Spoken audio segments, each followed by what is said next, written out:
Hello, I'm Gideon Spanier, the UK Editor-in-Chief of Campaign, and I'm pleased to be doing this next session for Campaign Connect with Oliver, who I think of as the specialist in running in-house agencies for brands. So the three people we've got from Oliver with us today are Sharon Wale, who's Chief Executive of Global Markets and Operations, Richard Stainer, who's the Chief Executive of Global Clients, and Rod Sobral, who's the Global Chief Creative Officer. So welcome to you all. Thank you. Thank you. I'm going to jump straight in by saying this has been an extraordinary year, 2020, and I'd love to know from each of you with your different hats what you are seeing from clients. And I guess some of this will be before COVID and some of this will have been changes because of COVID. So can I start with you, Sharon? Tell us what clients are asking for and maybe even some of your clients. Clients still want better, faster and more cost effective. And I don't think that's changed. I think the faster bit and the more cost effective bit have accelerated, but they also still want better. The things that we're seeing from our clients in particular was a real desire to lean into what we call solution design, either at a global or a local level, really helping them engineer their marketing and their processes to allow for fast change, to allow for automation of what can be automated. I was talking to a client literally 2 days ago who said that they've done an audit where 80% of what they produce globally is in some way repurposed from something that already exists. So there's a huge move to automate and consolidate what can be consolidated, to free up time to look at what's really important for brands, which is, owning their first party data, owning their customer experience, having direct relationships with their customers wherever possible, and using technology to facilitate that.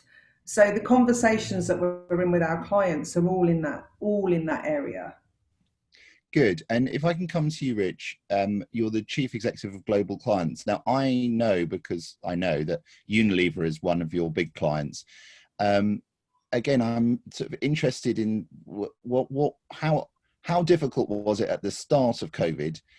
Because actually you had a very close relationship, and I think of Oliver as being on site. Part of the uniqueness is in the offices with the side by side with the marketers from the client organizations. So tell us a bit about how that changed and how you've been adapting to that. Yeah, thanks, Gideon. It's a great question. We do work in normal times, literally side by side with our clients. And under COVID, we couldn't do that. I think, we didn't know how that was going to work. I think the first thing we did was, we brilliantly and swiftly moved to working virtually, but the same culture and spirit continued, and it was fairly seamless, dare I say. Unilever and a lot of our big clients, they had an explosion in their need for digital commerce. And I think that's something that we helped them with, tremendously this year. And also, I think their social channels, we call it community management, but really running that social aspect of their businesses, because, of course, it wasn't just, the pandemic this year, it was also Black Lives Matter. So they really needed a partner who was side by side with them throughout to make sure they were making the right choices and having the right relationship with consumers.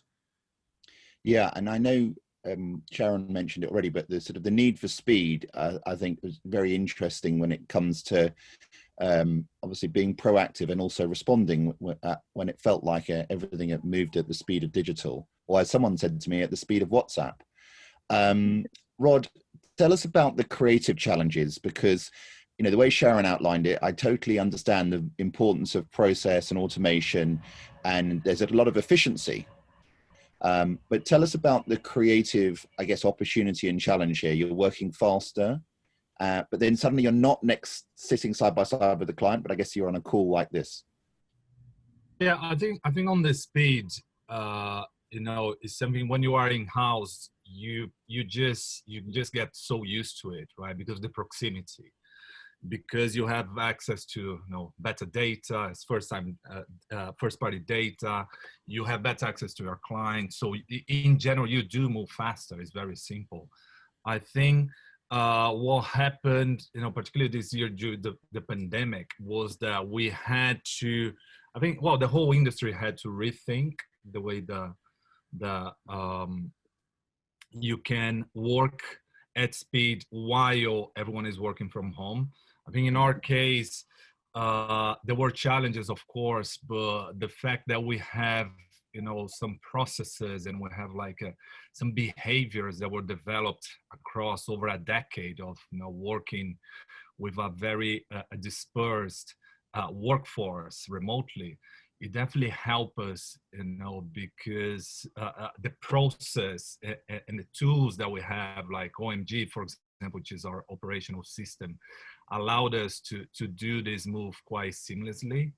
I think speed is also something that we keep hearing, from all the clients that we have. As you said, moving at speed of WhatsApp X is a really, really, really good way to look at that, because these days, the way that people engage with brands in social media particularly demands that you do proactive work and reactive work with equal quality, right? And I think we've been working a lot on developing this muscle for our network globally. And we've been toying with this thing that I think I might have mentioned to you before, which we call the Trinity, which is to accelerate creativity and to do better reactive and proactive work. What we're doing is we're connecting community management with the creative and strategy department into a Trinity. And what that does for you is the ability to amplify and react, at speed with much better quality. You get your best creative and strategic minds to power brand conversations that happens in social. And the reaction time, it's pretty incredible, because you're talking literally sometimes about minutes, and you need to get sign off, you need to have a connection with the right people, so you can have also sign offs in minutes, not days or weeks. So super interesting. There's a lot of things I want to cover. So the next thing I want to cover, because I want to come back to the creative work in a moment, is you talked about OMG, which I believe is the Oliver Marketing Gateway, and each of you has worked in a sort of a big, what I would call established Big Six agency network, maybe more than one. So each of you knows how some of these more legacy businesses operate. And I'm wondering, what is it about Oliver that's different? Because, it's not easy to have something unique, but what is it you feel is different from where maybe you've worked before? And I don't know who wants to go first, but I might ask Rich if you're okay to go first. Absolutely, yes. Look, it's a great question. We strive to be our client's closest partner. Now, when you are physically on site with your clients and you spend your days with them and you see the world through their eyes, that might be somewhat easier. In a virtual world, of course, you have to do that through your approach, but it is making yourself see the world through their eyes 24/7. I think a little analogy, if I may, is a traditional agency approach would be being in the restaurant, whereas we're in the kitchen. We're literally preparing everything with them, designing the meals, trying to make all the ingredients work. And I think it is the deep integration, and we work hand in hand sometimes with many agencies, and very successfully so, because we're so well ingrained with our clients' businesses. And that also works, and that's terrific. But I think our approach is to be 100% on their side of the table, and that's the key difference for me. Okay, I'm going to go back to Rod. So you've moved from the restaurant to the kitchen, or maybe you see it slightly differently, but it's fascinating for the creative process. People have, at the end of the day, the output is what the consumers are going to see, and I suppose actually clients. So how might it compare to another kind of agency you've worked at before? What does Oliver do a bit differently creatively? Okay, I think it's difficult to talk with creative without probably go into strategy as well, because it is the secret of success. When I look at what Oliver does different, which was one of the points that attracted me, to be honest, so much, is look at the problems in a different way. Because when you're building a brand, a business side by side with your client, you don't have an option. You have to see the big picture. You see the goods and the bads. You see when they're in a good day and a bad day, when the business is doing good and well. And that forced, not forced, that just created actually a really interesting operational model. Because when I look at Oliver, the main thing that for me differs from agencies is that the Oliver model is built around your client's business, around the brand, our clients' businesses, right? And because of that, it changes so fast. When initially you go in, you set up something exactly around what they need in terms of their business challenges, but their businesses change. And in 6 months' time, they might need something completely different. And the adaptability of doing that, I think, is pretty exciting, because, as you know, any creative, is obsessed about solving problems. So I think the fact that Oliver model is built around the business problems, not around the advertising problems, create a new landscape that is quite stimulating for creatives. Yeah, definitely. So Sharon, hearing about this, I guess, tell us a little bit from your perspective about what you might do differently. And I'm also interested in the sort of future direction where you see scope for growth, whether, that's what your clients want and the capabilities. Yes, all the things that Rod and Rich have said are front of mind in terms of the differences for me. The main difference, that the whole built around our clients' needs, the bespoke nature of the solution, which isn't from an agency perspective or from a discipline perspective, it's from a client perspective. The bit that I'd overlay on that is that completely exposing transparency. That partnership you have to have with your client is very different from a traditional agency model. All agencies say they work in partnership, but I think Rich's analogy of being in the restaurant and not the kitchen is a good one.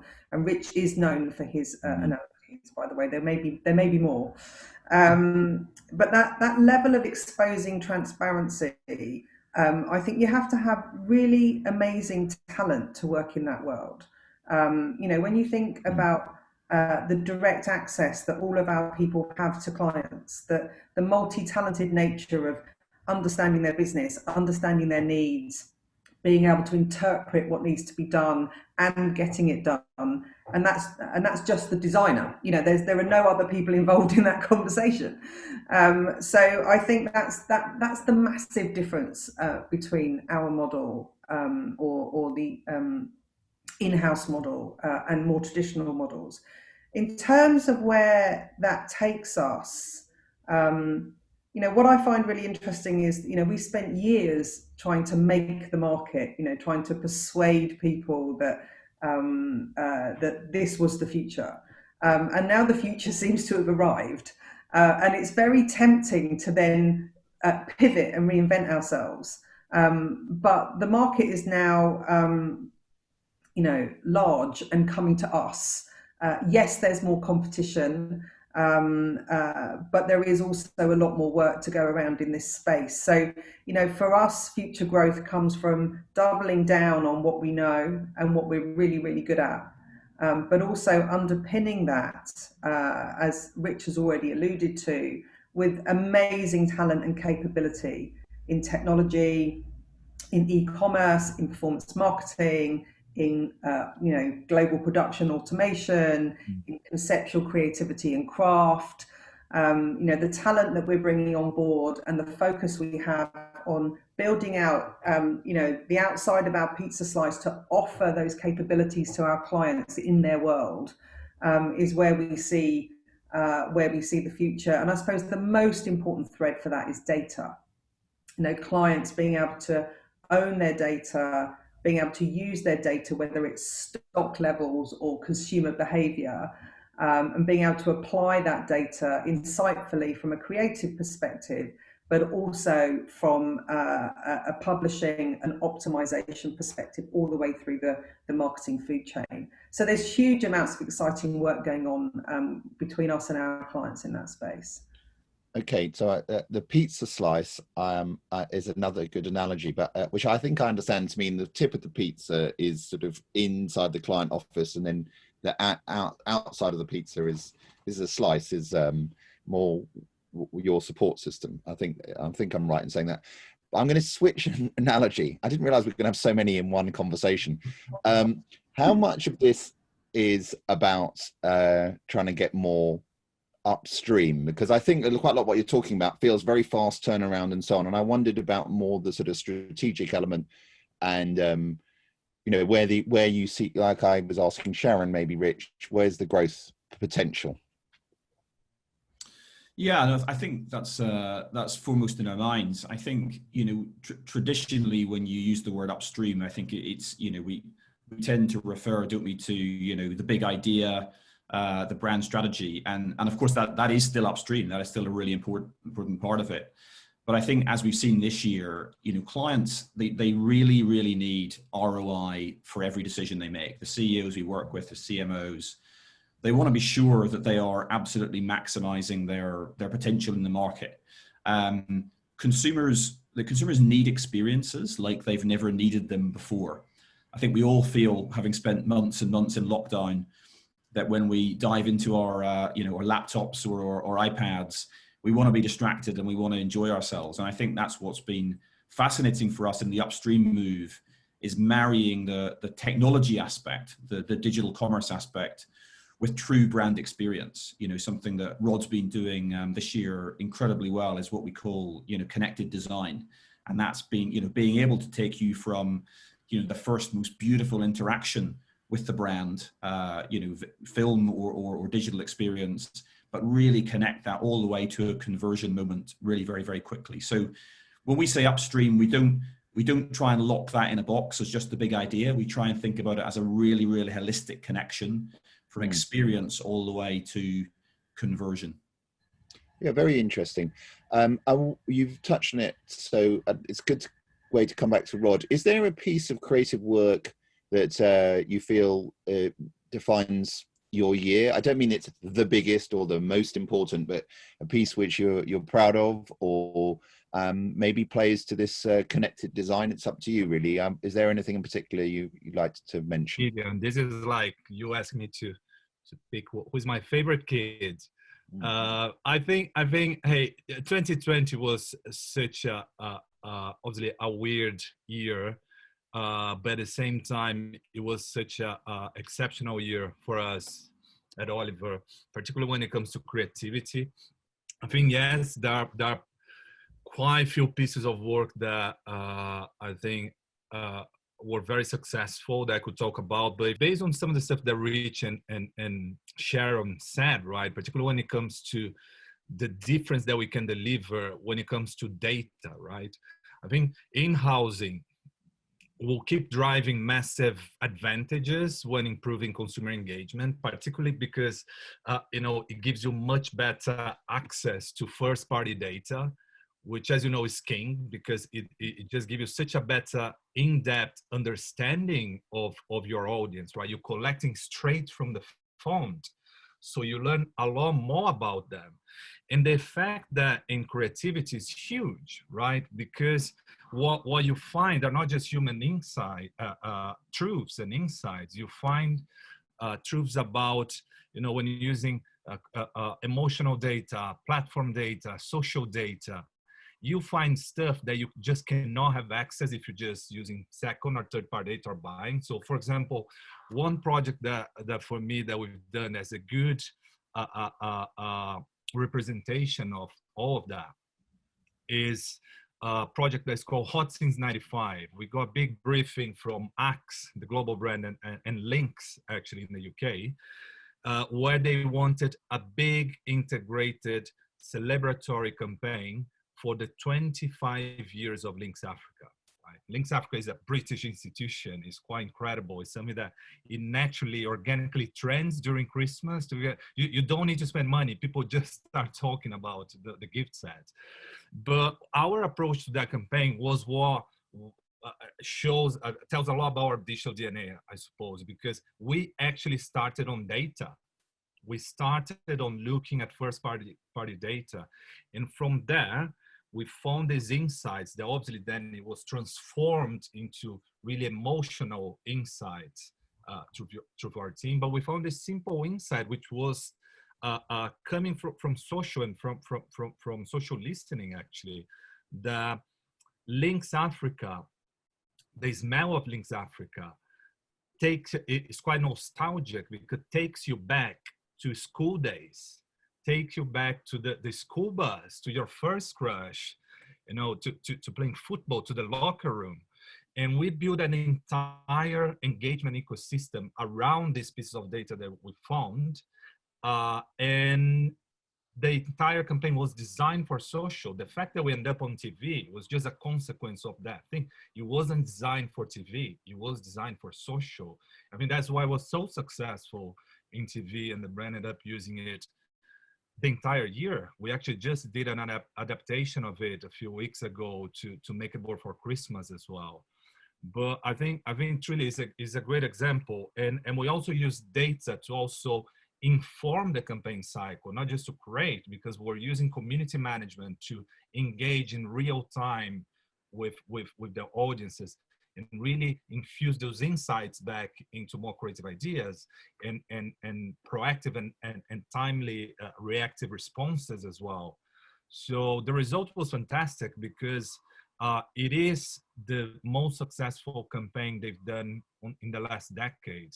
The results that we got from that campaign, because it was designed for social, beats than all the previous records that the brand had. So it was pretty exceptional, and obviously sold shit tons of deodorant.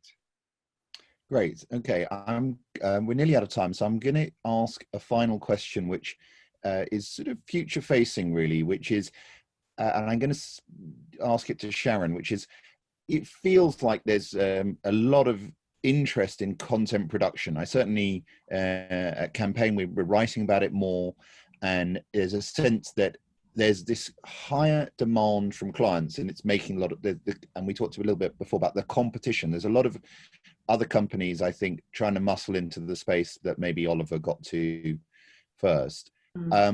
What is it that clients are doing that requires this extra content? You sort of touched on it before, but as we look ahead to 2021, as things get back to some kind of normal, this is not about 30-second TV ads. Rod just talked about that. That might be, but it's not the center. So what is it that's changing that clients want?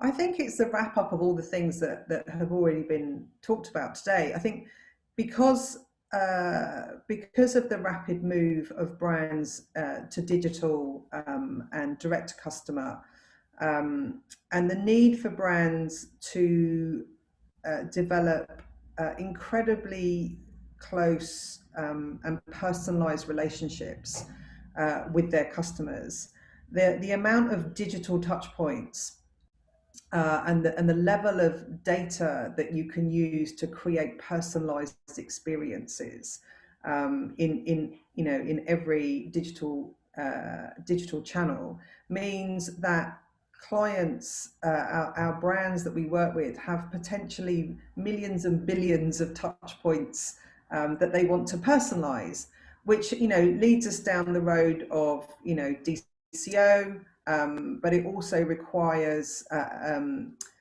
automated production techniques, and it requires incredible processes and technology and people in order to make that work not only brilliantly insightful when it's created, but also optimized on the fly, using the insights that we gather in real time, working super closely with the media agencies to make sure that we get the right message to the right person at the right time, as well as working really closely with companies like Givox and Salsify to make sure that equally we get the right message to the right person at the right time in digital media and e-commerce. So, you know, that explosion of personalized content is not going to go away next year. It's only going to continue.